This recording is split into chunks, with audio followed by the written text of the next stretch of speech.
নমস্কাৰ বন্ধু বান্ধৱীসকল, আশা কৰোঁ সকলোৱে ভালে কুশলে আছে। আৰু এইটো ভিডিঅ' হৈছে পূৰ্ণিমাৰ দিনৰে ভিডিঅ'। মা আৰু মই মন্দিৰলৈ গৈছোঁ এখনি শৰাই আগবঢ়োৱাৰ কাৰণে।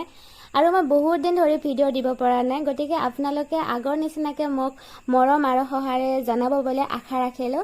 আৰু এইফালে মই মন্দিৰত গৈও আছোঁ, আহি আছোঁ, মানে অহা যোৱা কৰি আছোঁ। এটা বস্তু পাহৰি গৈ আছে মায়ে, তো মন্দিৰত আকৌ গ'লোঁ।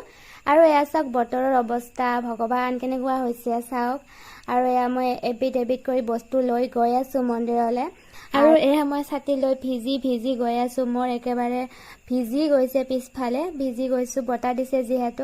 আৰু ইফালে চাওক, যিহেতু ইমান বতাহ দিছে, মানে ভিতৰত পানী সোমাই গৈছে, তথাপিও কিন্তু আমাৰ আইসকলে ধুনীয়াকৈ নাম ধৰি আছে। আৰু এয়া হৈছে হৰিৰ প্ৰতি থকা একান্ত ভক্তি। আশা কৰোঁ আপোনালোক সকলোৱে মোৰ এই সৰু চেনেলটো ছাবস্ক্ৰাইব কৰিবলৈ একেবাৰেই নাপাহৰিব। বাৰু আজিলৈ বাই বাই।